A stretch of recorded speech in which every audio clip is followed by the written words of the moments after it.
Hello friends, आज हम लोग वैदिक संस्कृति के बारे में पढ़ेंगे। वैदिक संस्कृति, जिसे हम वैदिक सभ्यता भी बोलते हैं और आर्य सभ्यता भी बोलते हैं।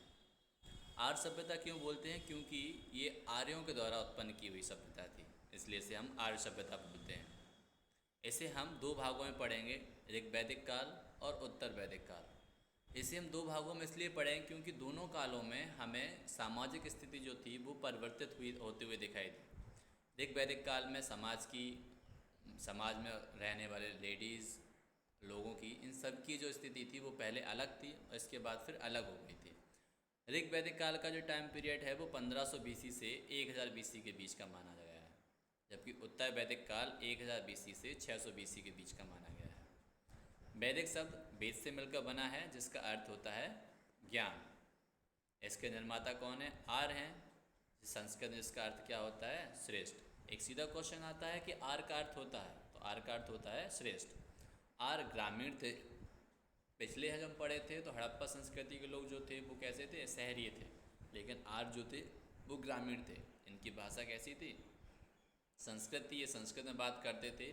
आर्य भारत में खैरात दर्रे से आए हुए थे और आने के बाद आर्य भारत में पंजाब और अफगानिस्तान में बसे थे।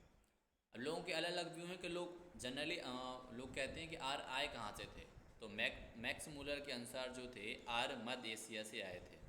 इन्होंने किस बेस पे बोला था? उनकी भाषा के अकॉर्डिंग बोला था कि आर्य जो हैं वो मध्य एशिया से आए थे, जबकि दयानंद सरस्वती ने बोला था कि आर्य जो थे वो तिब्बत से आए हुए थे।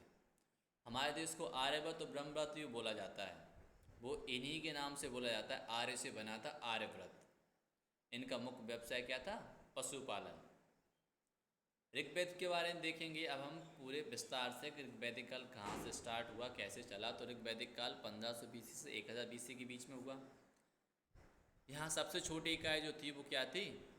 कुल या कुटुंब, मतलब जो परिवार था उसे हम क्या बोलते थे? कुल बोलते थे। इसके मुखिया क्या बोलते थे? कुलप। तो क्वेश्चन आता है, कुलप है, कुलप ऋग्वैदिक काल में कुलप किसे बोलते थे? तो घर के मुखिया को। अब कई परिवार मिलके क्या बनाते थे? गांव। और गांव के जो मुखिया होता था उसे बोलते थे ग्रामीणी। जैसे कई गांव मिलके हमारे यहाँ पे ब्लॉक बनाते, उसी तरीके से वैसे कई ग्राम मिलके क्या बनाते थे उस टाइम पे? विस। और वहाँ के हेड को बोलते थे विस्पति। और कई विस मिलके बनाते थे एक जन, जिसके हेड को बोलते थे गोप या राजन। और कई जन मिलके बनाते थे राष्ट्र। हम यहाँ देख सकते हैं कि सबसे छोटी का एक कुल या परिवार है। वो परिवार, कई परिवार मिलके एक ग्राम बनाते हैं और कई ग्राम मिलके एक विश्व बनाते हैं और कई विश्व मिलके एक जन बनाते हैं। ऋग्वैदिक काल के सबसे शक्तिशाली जो राजा थे वो भरत और पुरु थे। दुर्गपति को उस टाइम पर पुरब बोला जाता था और गुप्तचर को स्पर्श बोला जाता था। प्रश्न आता है कि ऋग्वैदिक काल में गुप्तचर को बोला जाता था तो स्पर्श बोलेंगे। अपराधियों को पकड़ने वाले व्यक्तियों को बोलते थे उग्र। जैसे रामायण में दशरथ के साथ पुरोहित जो थे वशिष्ठ थे, उन्हीं के अकॉर्डिंग पूरा शासन चलता था। तो ऐसे ऋग्वैदिक काल में जो प्रशासनिक अधिकारी में जो मेन रोल अदा करते थे वो थे पुरोहित। जैसा वो बोलेंगे ना शासन में वैसे ही काम होता था। तो यहाँ पे पुरोहित जो छोटी चीज़ नहीं है कि एक पुरोहित है जो केवल दान दक्षिणा लेने के लिए, हवन करने के लिए आता है। यहाँ पे पुरोहित जो था वो राजा का मेन सलाहकार होता था और उसी के अकॉर्डिंग पूरा शासन चलता था। वर्ण व्यवस्था जो थी वो कर्म के आधार पर थी। मतलब जो वर्ण व्यवस्था थी वहाँ पर क्या था, जैसे एक घर में किसी के पिताजी क्षत्रिय हैं और उनके दो लड़के हैं। एक लड़के को वेद ग्रंथ पढ़ने में ज़्यादा शौक़ है और एक व्यक्ति को व्यवसाय करने में बहुत शौक़ है। तो ऐसा नहीं है कि अगर क्षत्रिय का बच्चा है तो वो क्षत्रिय बनेगा। अगर उसे वेद में इंटरेस्ट है तो वो ब्राह्मण बन सकता है, अगर उसे व्यवसाय करने में इंटरेस्ट है तो वो वैश्य बन सकता है। तो एक घर में हम चारों वर्ण को भी देख सकते थे। स्वेच्छा से दिया गया कर बलि कहलाता है। एक क्वेश्चन आता है कि स्वेच्छा से दिया गया कर कहलाता है तो उसे क्या बोलेंगे? बलि। वैदिक काल के जो व्यक्ति थे वो पितृ संस्थात्मक थे, मतलब पिता को मानते थे। इस टाइम पर जो लेडीज़ थी, लेडीज़ को अधिकार पूरे मिले हुए थे। वो पुरुष के बराबर कंधे से कंधा मिलाकर शिक्षा ज्ञान करती थी, वाद विवाद करती थी, हवन करती थी, सब करती थी। तो उस टाइम पर जो स्त्री गार्गी हैं, याज्ञवल्क्य हैं, मैत्री हैं, ये सब उस टाइम की विदुषी महिलाएं हैं। उस टाइम पर महिलाओं को उपनयन संस्कार करने का भी अधिकार था। शिक्षा के पहले होता था जनेऊ धारण करना, उसे उपनयन संस्कार बोलता था। तो उस टाइम पे लेडीज़ वो भी करती थी। अभी नहीं देखा हो किसी ने किसी लेडीज कोई भी लेडीज़ जनेऊ धारण किए हो, लेकिन पहले जो लेडीज़ थी वो जनेऊ भी धारण करती थी। पुनर्विवाह नियोग प्रथा मतलब होता था जब किसी का पति मर जाए तो वो औरत अपने देवर के साथ शादी कर ले, उसे नियोग प्रथा बोलते थे। तो पुनर्विवाह, नियोग प्रथा, दहेज प्रथा, बाल विवाह, इन सब पे क्या थी, रोक थी। वैदिक काल में इन सब पे कोई भी सपोर्ट नहीं करता था, सब इसके रजिस्ट करते थे। गाय को अध्या बोला जाता था। अध्या का मतलब होता था ना मारे जाने वाला पशु।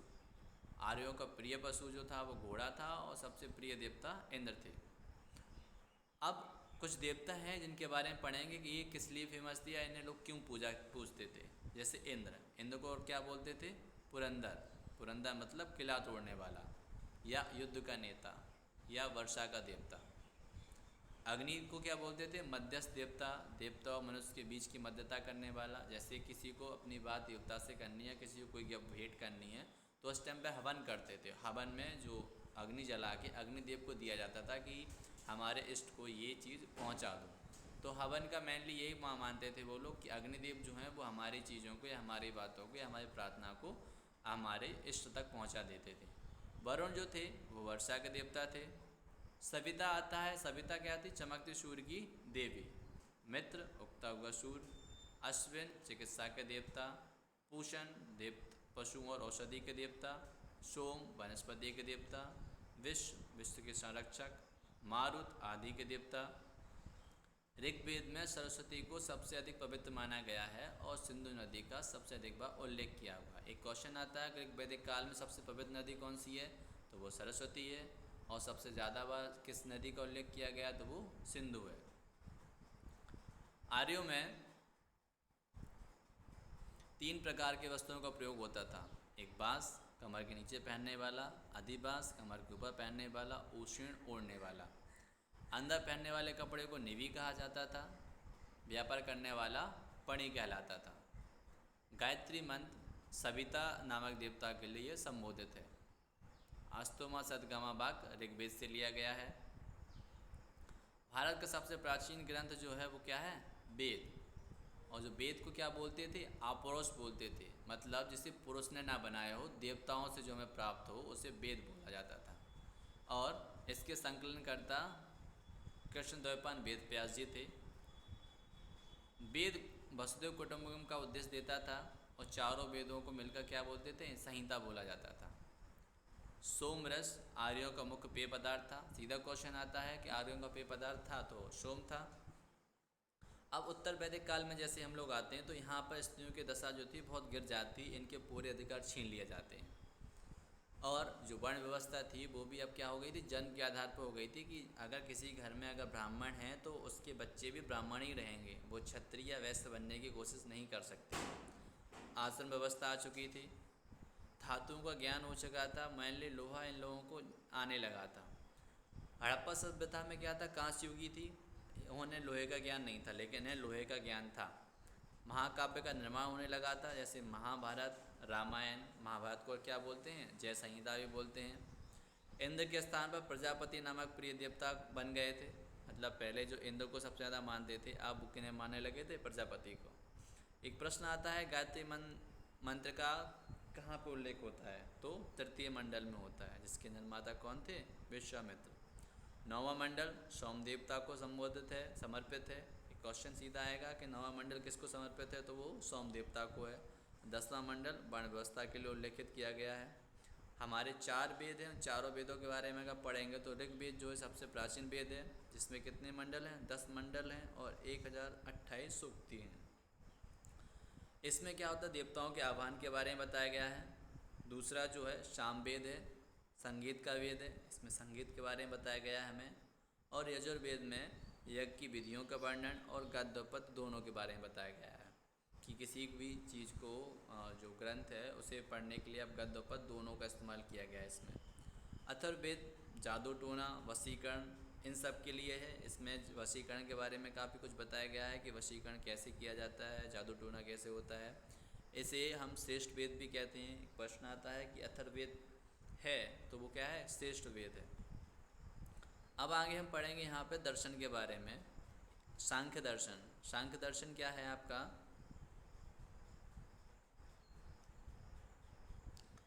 संख्या सूत्र है, इसके प्रतिपादन कौन है? कपिल मुनि। मूल तत्व 25 थे, इसमें सप्तमों के सिद्धांत के बारे में बताया गया है, और ये भारत का सबसे प्राचीन दर्शन स्रोत है। एक प्रश्न आता है सबसे प्राचीन दर्शन स्रोत कौन सा है, तो वो कौन सा है? सांख्य दर्शन। सेकंड है योग सूत्र। सब लोग जानते हैं योग के प्रतिपादक कौन थे? पतंजलि थे।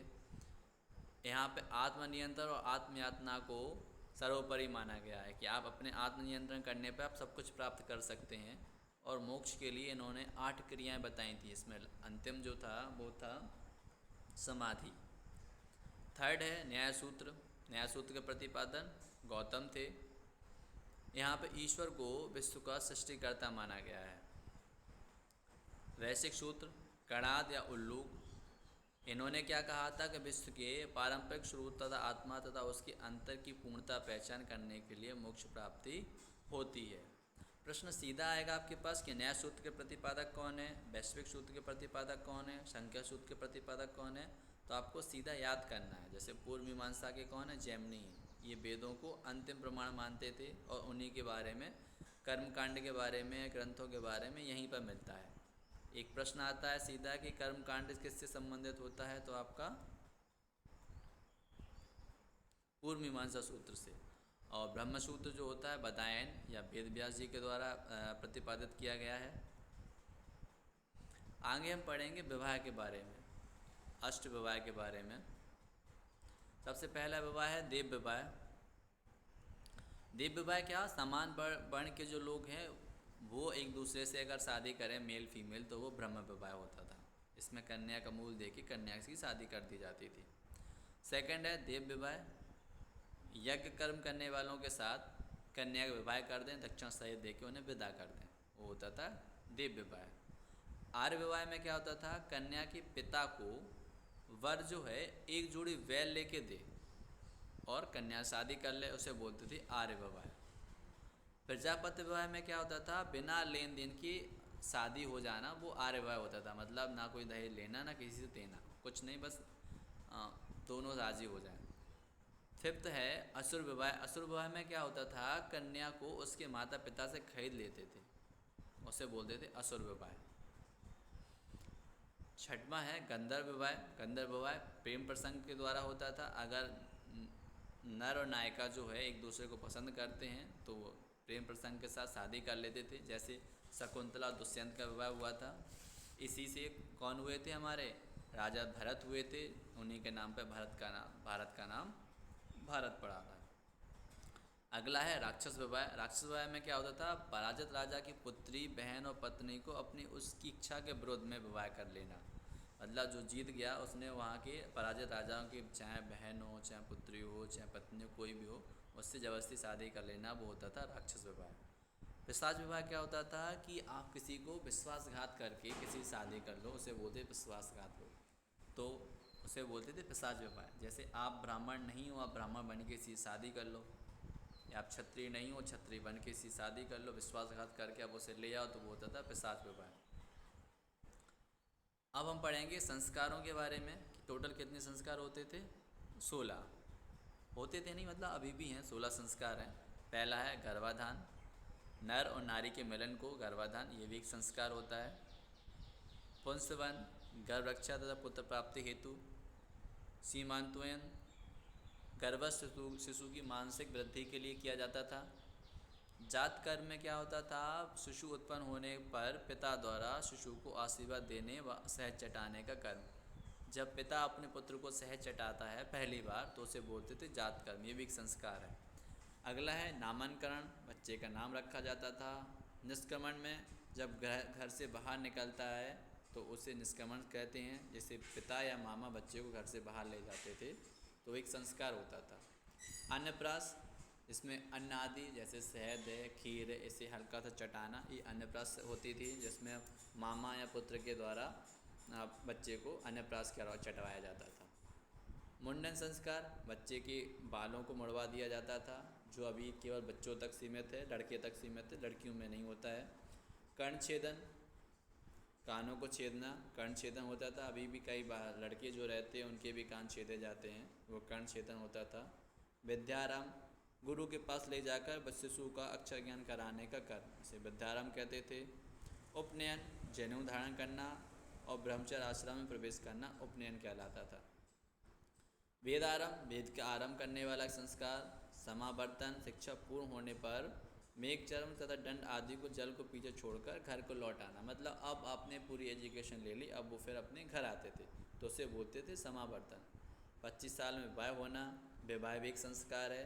वानप्रस्थ, सब घर बार छोड़ के 50 साल बाद जब व्यक्ति अपने वन की ओर चला जाता है तो उसे वानप्रस्थ आश्रम बोलते थे। और लास्ट होता था अंत्योष्टि, मतलब दाह संस्कार। जब व्यक्ति खत्म हो जाता है तो वो भी एक दाह संस्कार भी एक संस्कार है।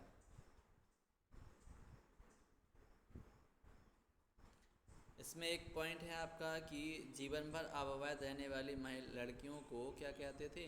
अमाजू कहा जाता था। हम कोई क्वेश्चंस पढ़ लेते हैं, कौन कौन से क्वेश्चंस हैं अपने यहाँ पे। पहला क्वेश्चन है कि अस्तोमा सदगमा कहाँ से लिया गया है? ऋग्वेद से। आर्य भारत में बाहर से आए थे, सर्वप्रथम कहाँ बसे थे? पंजाब, अफगानिस्तान में। पुरुष पे वेदों क्यों कहा जाता है? क्योंकि वेदों की रचना देवताओं के द्वारा की गई है। वैश्विक दर्शन उल्लूकड़ाद ने किया था। पूर्व वैदिक संस्कृति का काल 1500 से 1000 BC के बीच में है। मीमांसा तथा पूर्व मीमांसा दर्शन किसने लिखा? जैमिनी ने, ये आपको पीछे याद करने होंगे। उत्तर मीमांसा के प्रतिपादक बदनायन थे, इन्हें हम वेद व्यास भी बोलते हैं। ऋग्वेद का कौन सा मंडल सोम को समर्पित है? 9वां मंडल है, देख चुके हैं। अछूत की अवधारणा का स्पष्ट कहाँ से हुई? उत्तर वैदिक काल से हुई, पहले नहीं थी, उत्तर वैदिक काल में सब आपको दिखने लगा था। एशियाई माइनर स्थित भोगाजकोई का महत्व क्यों है? क्योंकि चारों देवता वरुण, इंद्र, मित्र और नासन का उल्लेख मिलता है यहाँ पर। गायत्री मंत्र किस पुस्तक के लिए है? किस पुस्तक से आया है? तो वो ऋग्वेद से आया है। न्याय दर्शन किससे प्रचलित है? गौतम से, हम ये पढ़ चुके हैं। गायत्री मंत्र का उल्लेख किस पुस्तक में है? ऋग्वेद में। न्याय दर्शन किससे प्रचलित है? गौतम से। भारत में, प्राचीन भारत में निष्क से क्या जाने जाते हैं? स्वर्ण आभूषण। योग दर्शन पतंजलि। उपनिषद पुस्तकें किस पे आधारित हैं? दर्शन शास्त्र पर आधारित हैं। आरंभिक वैदिक साहित्य में सर्वाधिक वर्णित कौन सी नदी है? सबसे ज़्यादा कौन सी वर्णित है? तो वो सिंध नदी है आपकी। वैदिक काल में राजा अश्वपति किस राज्य के शासक थे? कैकेयी के थे। आध्यात्म ज्ञान में विषय पर नचिकेत तथा यम का संवाद किस उपनिषद में मिलता है? कठोर उपनिषद में। कठोर उपनिषद में जो नचिकेत एक छोटा सा बालक है और यम मतलब यमराज है, इन दोनों के संवाद के बारे में बताया जाता है, जिसमें नचिकेत पूछते हैं यमराज से कि क्या जीवन का अंतिम सत्य मृत्यु है?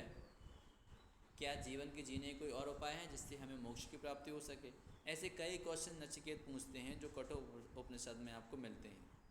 वैदिक काल में काऊ नदी का स्थान कहाँ पर निर्धारित है? अफगानिस्तान में। कर्म का सिद्धांत किस में है? मीमांसा में है। हम पीछे देखे थे मीमांसा किस पर है? कर्म आधारित है। चरक संहिता किसके लिए फेमस है पुस्तक? चिकित्सा के लिए। यज्ञ संबंधी विधाओं का पता किस वेद से चलता है? यजुर्वेद से। वैदिक कालीन सभा किससे संबंधित है? मंत्री परिषद से। जब तक आप खुद से नहीं पढ़ेंगे कुछ नहीं होगा। ये नोट्स जो आपके वन लाइनर हैं, पहले ऊपर के नोट्स तैयार करेंगे तभी इन्हें पढ़ेंगे तो थोड़ा अच्छे से आने लगेगा। वैदिक युग में प्रचलित लोकप्रिय शासक प्रणाली गणतंत्र टाइप की थी उस टाइम पर। प्राचीन वेद कौन सा था? ऋग्वेद है। आरंभ विचारधारा कौन सी थी? सांख्य दर्शन थी। संख्या, योग, न्याय, वैश्विक, मीमांसा, वेदांत, इन 6 भारतीय दर्शन को स्पष्ट करने की व्यक्ति किस युग में थी? वैदिक काल में ये सब बने हुए थे। वह दस्तकारी कौन सी जो आर्यों द्वारा व्यवहार में कभी नहीं लाई गई? तो लोहार जो थे उस टाइम पर नहीं थे, लोहार का वर्णन नहीं है। ऋग में किस 6 मंडलों का गोत्र मंडल कहा गया है? तो 2 से 7 मंडल को गोत्र मंडल कहा गया है। कौन सा वेद गद्य रूप में है? यजुर्वेद में, हम पढ़ चुके हैं। सभा और समिति प्रजापति के 2 पुत्रियां थीं का उल्लेख किस वेद में है? अथर्ववेद में है, ये आपको याद करना होगा। ऋग वैदिक काल का सबसे प्राचीनतम संस्था कौन सी थी? वेदत, याद करना पड़ेगा। ब्राह्मण ग्रंथों में सबसे प्राचीन गोत्र कौन सा था? शतपथ ब्राह्मण। गोत्र व्यवस्था प्रचलित कब से आई? उत्तर वैदिक काल में। वैदिक काल में यव किसे कहा जाता था? जौ को। बिही को क्या कहते थे? चावल। अथर्व का सही अर्थ क्या होता है? पवित्र जादू। प्राचीनतम व्याकरण अष्टाध्यायी के रचनाकार थे, वो कौन थे? पाणिनि। और वैदिक काल कौन सी स्मृति प्राचीनतम है? मनुस्मृति। प्राचीनतम पुराण मत्स्य पुराण है। सबसे पवित्र नदी कौन सी मानी है? सरस्वती। वैदिक काल का आधारभूत इकाई कौन सी थी? कुल या कुटुब। सबसे ज़्यादा बार किस देवता का नाम आता है ऋग्वैदिक काल में? तो वो है इंद्र। नास्ति अर्थात सामूहिक वाद विवाद, ये किस वेद में है? अथर्ववेद में है। अधन्य शब्द किसके लिए प्रयोग किया गया है? गाय, जिसका अर्थ होता है ना मारे जाने वाला पशु। प्राकृतिक स्थापित करने के कारण किस वैदिक देवता को रतस्य कहा गया है? रतस्य किसे बोलते हैं? वरुण को। और समुद्र का देवता वरुण को बोला जाता है। तीनों पगों में तीनों लोगों को नाप लेने के कारण किसे उपक्रम कहा गया? विष्णु को। विष्णु को बोला गया है। और विष्णु को क्या कहा गया है? इसके पहले विष्णु कब कहा गया है? जब इन्होंने 52 अवतार लिया था।